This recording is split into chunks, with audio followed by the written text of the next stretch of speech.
Counting 4, 3, 2, 1 appears in the display. The door is sensing a problem with the launch system. Normally, it is related to improper installation.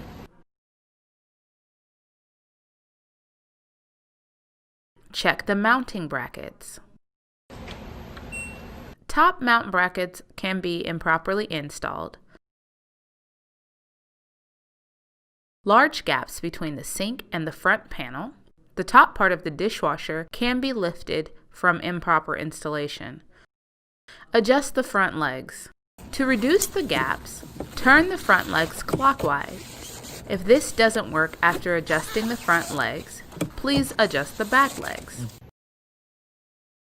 Check the top mount brackets. Recheck the top mount brackets.